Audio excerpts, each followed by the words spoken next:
Good morning, everybody, and welcome to yet another episode of the Lumière Learning Monday. And today we have the very dynamic, charismatic Vrundan Bawankar with us as our Learning Monday guest. Vrundan, thank you so much for coming to talk to us. Thank you so much for having me. I know about this for ages now, and I think we wanted to do it before also, but we couldn't do it. Yes, So, yes, absolutely. And whenever it happens, it's the right time. So, yeah.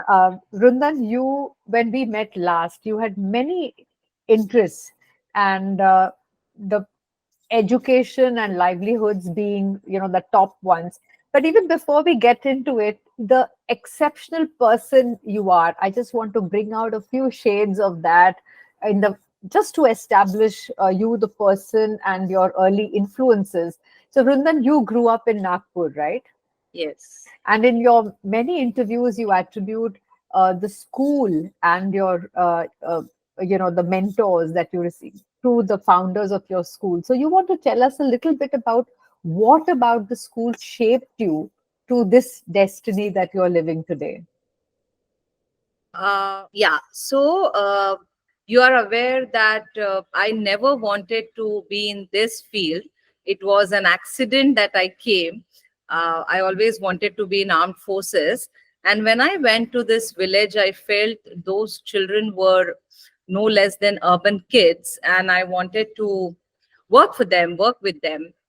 uh, I would say that it changed me totally as a person.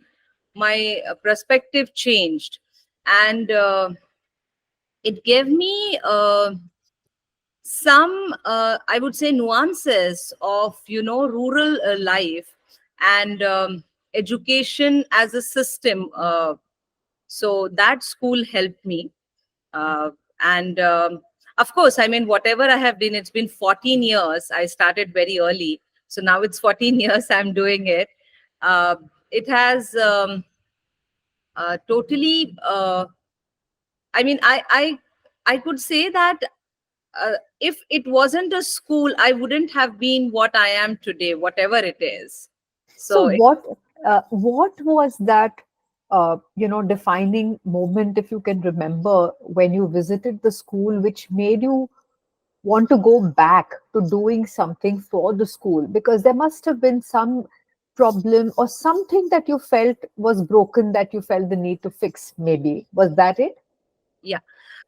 So I had just gone there, to just motivate children, one lecture for them, and tell them about the opportunities Indian Defense has through NCC and all through the school life. This was the main motive.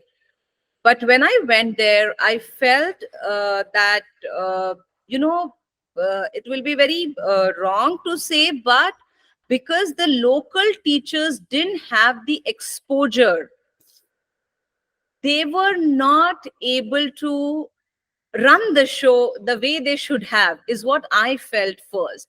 Then I started volunteering there, and once I clearly remember this day, it was a fifth standard, 9 children in that class, and I just went because one teacher was absent. So headmasters sent me for conducting that class. And I said, okay, let's interact. We'll tell what we want to be, why we want to be, where we are from, and all that. I started with myself, and then I asked them. And there was this 10-year girl called Janvi. She used to come from 10 kilometers from school. There was a smaller village, and her father was a farmer. And she said, I don't know what I want to be, but I want to be someone, in, of course, her mother tongue, she explained, which will help to reduce the pain, the efforts of people around me, villagers. She said, I see people only working. They never take break. They never enjoy. There's nothing than work. So I want to change this scenario, and I want to be something for that. So I felt and I was 20 years old that time, exactly double her age. She was 10 in fifth grade. And I felt, if a fifth grader, a 10-year-old can think something like this, why can't I? And this was one. There were many such incidences which used to happen when I used to interact with children or their parents. And one more I would like to mention, my parents didn't really want me to work there that time. So they stopped my pocket money. So Oh, what I would do is I would take a public transport bus. So this was a private bus, okay? mm. And the entire bus would be full of people every day. I wouldn't even get a place. So I was like, why the same people travel every day? I travel twice a week or so. Then I started talking to them. So they said, we have our jobs in Nagpur, which was the nearest big city. But sorry, we have our jobs in Pavni or nearby, but we stay in Nagpur. Okay. So I said, when you have job there, why do you stay in Nagpur? Why don't you stop this commute every day, right? Won't it be easy to stay there and just enjoy? You can say 4 or 5 hours of travel. They said, no, for the good education for our children, we have shifted to Nagpur and we do this up and down thing so that they get better education. Now, this really triggered me that first thing, don't you get up to higher secondary level education in villages? Is it that poor that parents have to travel every day 5 hours for it? Secondly, if it is not available there, only those who can afford, those who are in government job, only they can afford it. So they do this. What about the rest of the people? So I think that was a time when I decided, I kept saying that I just want to prove that better education can be given in villages using their own resources. We just have to facilitate certain things, right? And now COVID has taught us that we can do things online the way we are doing it today. And people have also accepted it now. So that was the thing which, made me stay there, work there. So, just so that our audience gets a context, Vrundan, you were picked up to go and motivate these children in the first place because you won a national award. So, you just want to talk about that for a minute and how, Yeah. the rest is history. Yeah. Yeah. So I wanted to be in the armed forces, especially Air Force. And I was doing all my training through NCC. It so happened that I got one award, which is called Gold Medal, All India Best Cadet Gold Medal. And so every year NCC gives this award. But I think I was the first girl from my unit from Nagpur, that was 4 Naval NCC. And a lot of publicity was done for that so that others get motivated. That was the main aim of our commanding officer, to do that. And then schools started inviting me after reading it in newspaper and local media. Uh, so How I old were you at that time? I was 18, 19. Yeah. And then I started going in the schools in Nagpur, those who were calling. Then my father said, you should go in villages.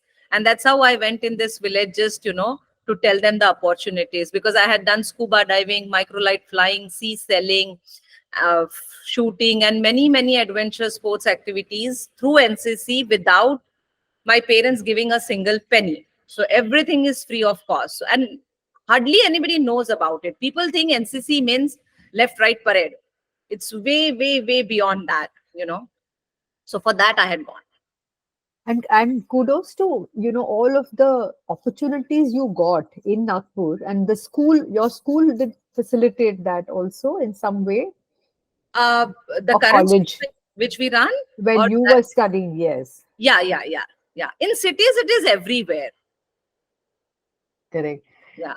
Vrindan, the journey with education now post COVID, what are the challenges that you face today that has now sort of uh, kindled your interest further in education? What is it that you're focusing on now?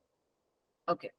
So, see, I will always talk about rural education because I work in that sector. Urban is totally different. When people say education, people think it's same for all, but I really feel it is different. Okay. So, uh, I'll talk about rural education. When Please. COVID happened, pandemic happened, we also decided that we will do online classes for our children. And we conducted a survey, let's name it. So we started talking to the parents, because we were distributing ration kits to our own children's parents and all, to the entire village. So children were also there. And when we spoke to them, okay, now we have to start online learning because school doesn't seem to reopen soon. Only 7%, okay? 7% of that's a single digit number, parents had smartphones. Now, how do I conduct online classes? Post COVID, the world talks about that there is no need of a physical teacher. We can do satellite things, with all this tech companies, ed tech companies. People are talking about digital learning all the time. In villages, it is not possible even today, right? We can, of course, have it as one of the mediums, but it cannot replace even today. Now, this is a technology part of it. Post COVID, many things have changed. Parents never thought, nobody thought that something like this can happen. And now, initially, from 22 villages, children would come to my school. Okay. Now that number has reduced to 9, 22 to 9. Okay. Because in pandemic, state transport department also faces loss. It faced loss. Okay. And then they said, to recover this loss, let's reduce the number of buses in the smaller route, where not the entire bus would get occupied. Okay. There won't be so many passengers. So when government had provided a straight transport bus for a smallest of a village from where only 10 people would commute, they have stopped it. Now, how would these children commute? There's no way they can come. Even today, I have data with me and I'm talking with all the proof. Even today, post pandemic, it's been 2 years now. There are villages, I'm talking about Maharashtra, not UP, Bihar, where they have not seen, which they used to call Lal Dabba, that bus, state transport bus, since COVID. They saw it before COVID. So there is no transportation. This has certainly affected education in rural areas, right? So, and plus government has these new policies where there are no children in government schools. They've shut down the schools because they can't run it. They can't pay the salaries, okay? Or there is just one teacher and the school is up to primary. That is first to fourth. And there's one teacher and the children are going to that school because it is just close by. So this is the current scenario of rural areas, if we talk about education.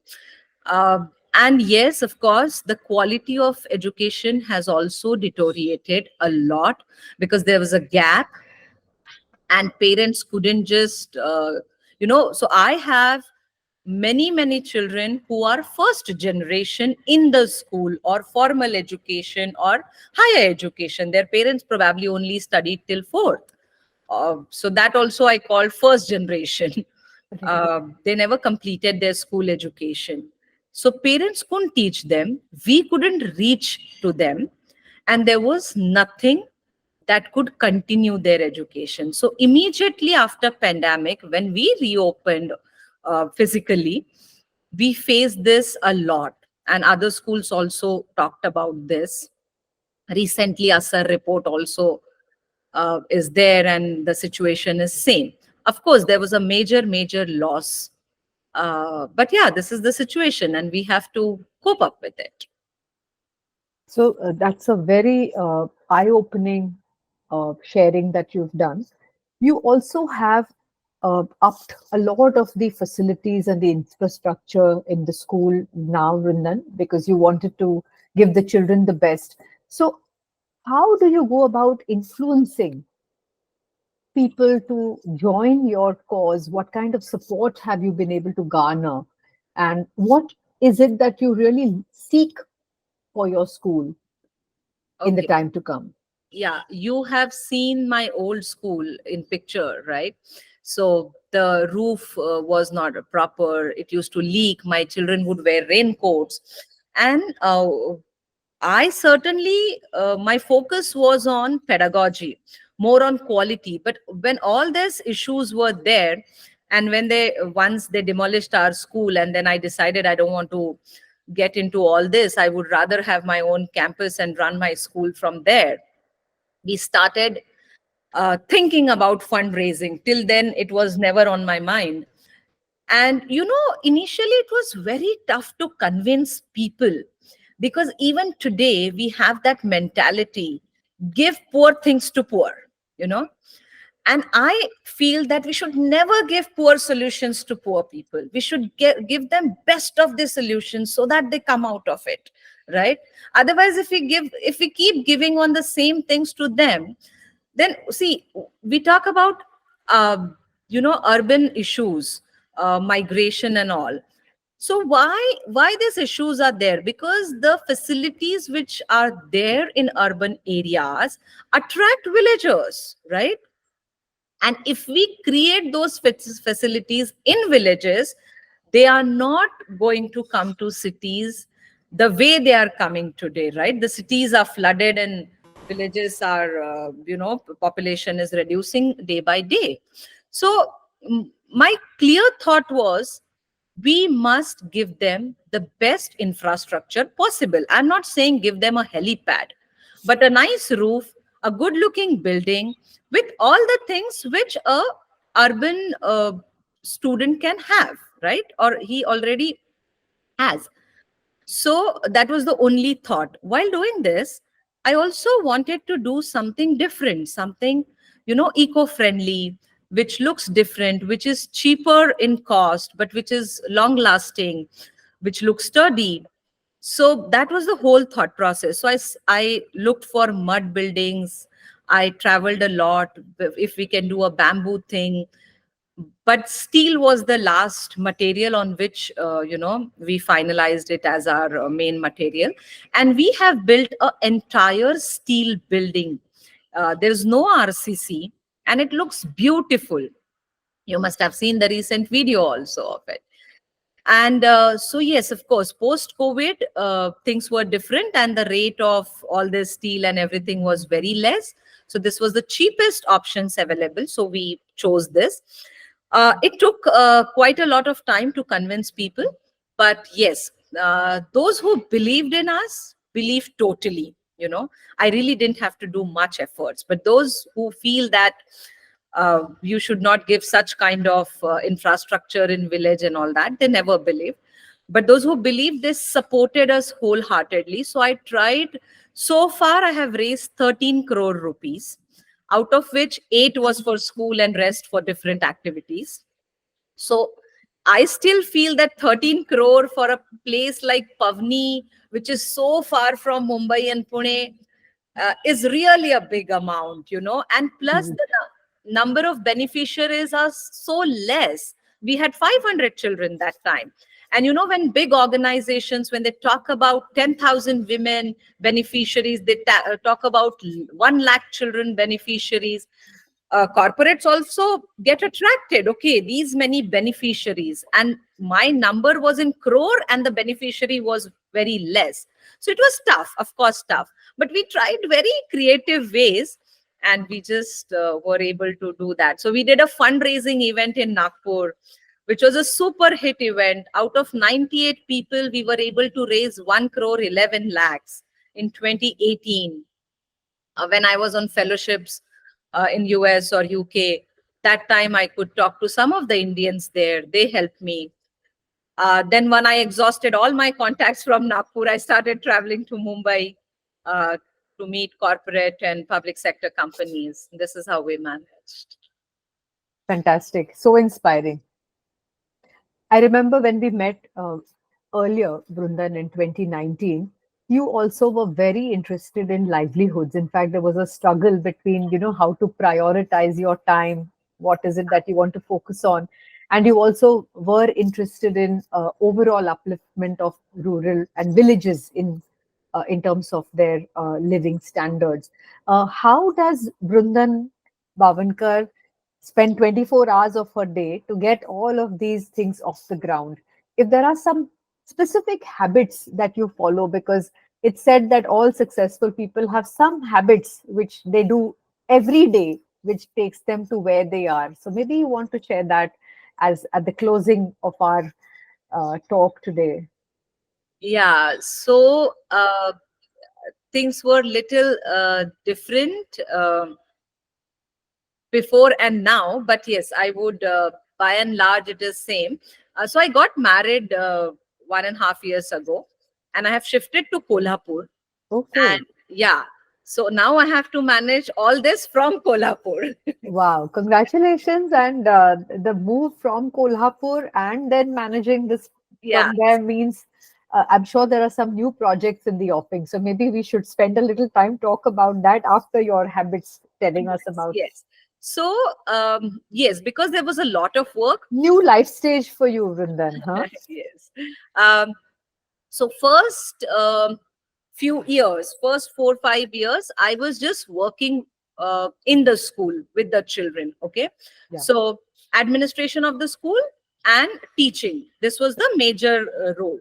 Then I started working with Pratham Education Foundation. I'm working today as well with them. I'm still with Pratham, and Pratham is a family now. We do quite a lot of projects together. It in lines with my work, so it makes life simpler. So I realized that in the village, my personal growth had become stagnant. So I decided to work. So I chose Pratham. Rather, Pratham gave me that opportunity, which I'm very thankful for. And then managing Pratham and school. Then from 2017, we started Livelihood Initiative, which grew more than school in 5 years. Okay. So that also needed my time. I That is Dehat. Yes, that is the Heart Foundation. So I always feel no organization should ever become person centric. This was the thought from day one in my mind. And I was very fortunate that my father was an employer and my mother was an employee. So she was in a voluntary organization, but still.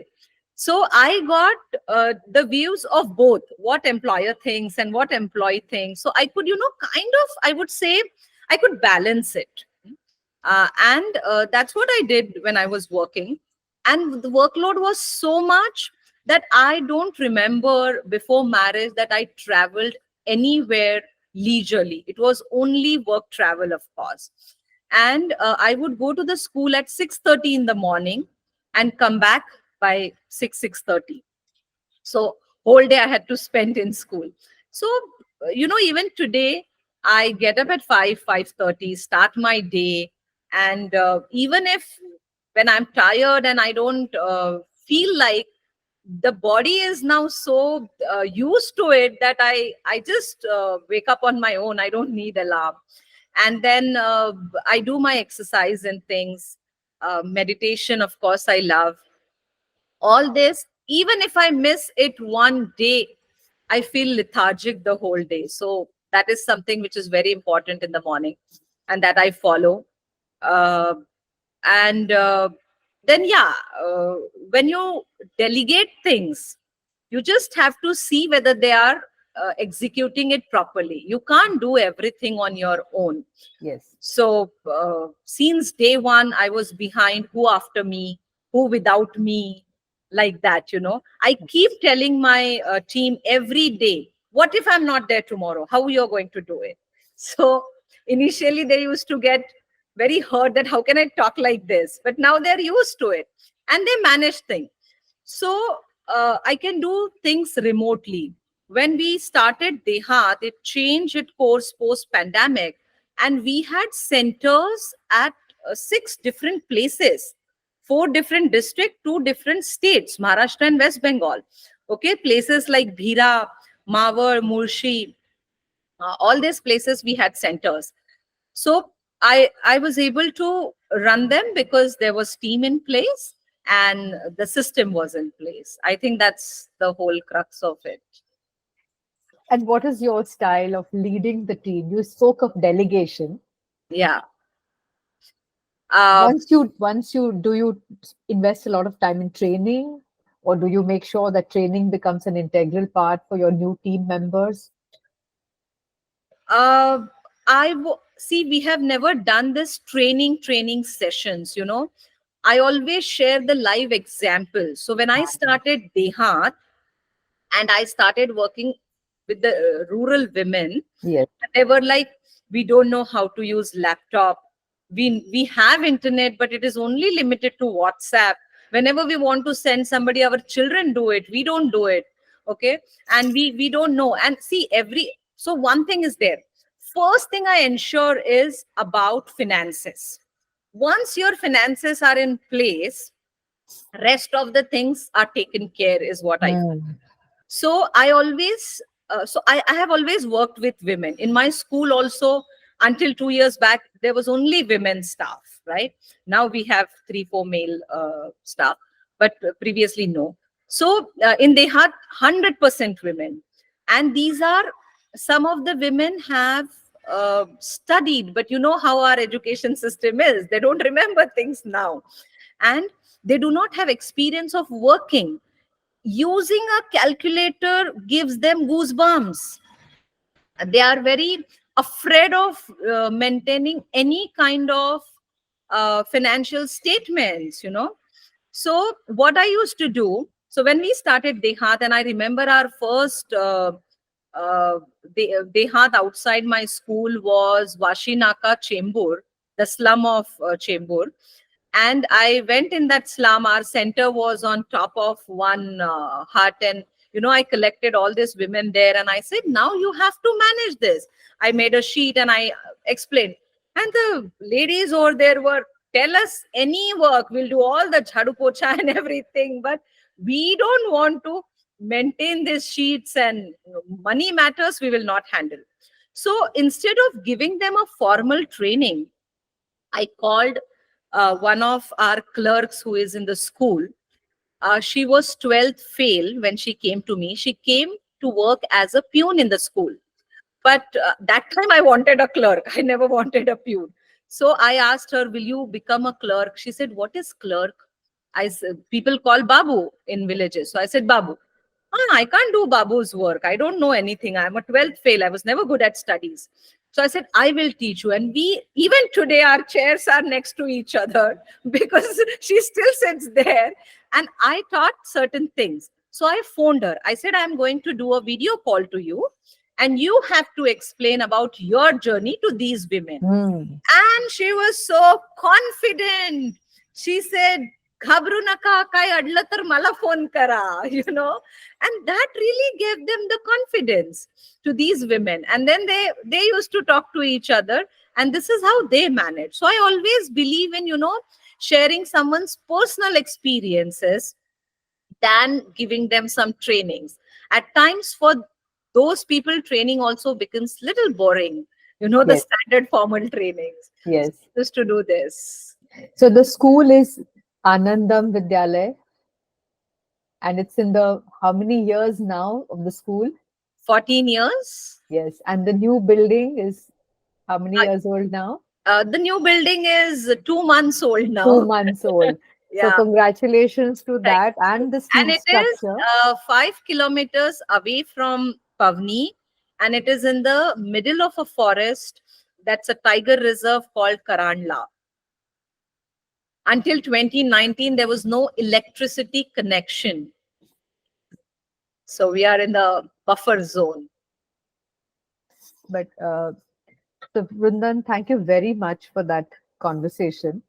Thank You you know, so you much. have there are so many facets to you, and you know when you say who after me, who without me, to have that perspective at this age, where you're really about making the impact as opposed to merely a personal glory, which I think would never have inspired you to do the kind of work that you do with passion day after day. You would have said atapure, but the fact that you still have. So my last question to you is, what is the focus now for Vrundan for the next 2 to 3 years? Okay, Dehat has changed a lot. We don't have that much time to talk right now. But while working in school and Dehat, I realized that as much as it is important to work in the education sector in rural areas, it is very, very important to, in fact, it needs more attention for livelihood sector, because I have seen that difference. If you enable someone to earn, that basic 6 7 thousand rupees a month, how life changes, what doors you open.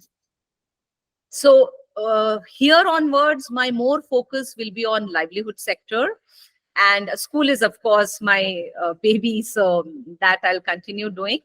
And looking at myself, I'm based out of Kolhapur now, and this area, though it's totally different from Vidarbha, but it has its own requirements.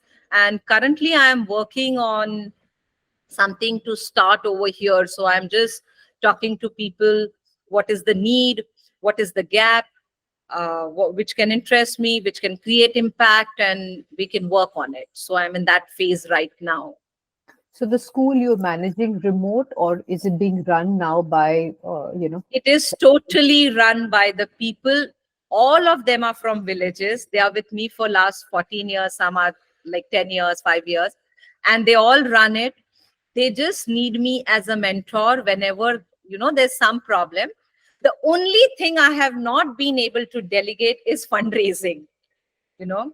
And the building is completed, but we still need computer lab and some of the things, new furniture. We are still using the old one, which is in a bad shape.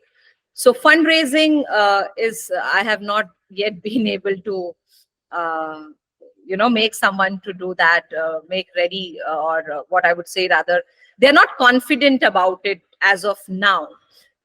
So that part is with me. So school needs me for that, and I love it. So I keep going, and I just see what all is happening. Otherwise, they run it on their own.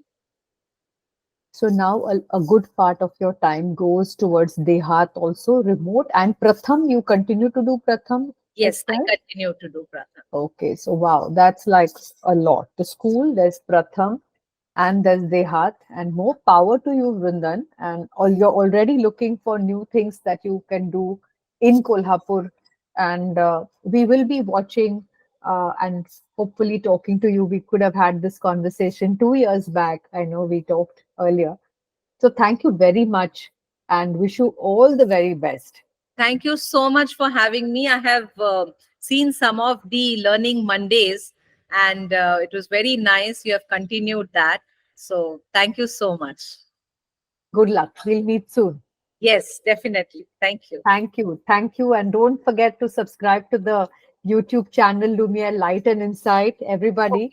Okay, I will Yeah. definitely. I Yeah, will. so that we have inspiring people like Vrundan, and we look at many of the SDG goals and work people are doing. So Vrundan does education and livelihoods. She's like that. There are other talks, over 150 talks are there with people Yeah. who can become great connections also for the impact work that you're looking to do, and ideas that you're looking to find to support. So thank you once again. Thank you so much. Thank you.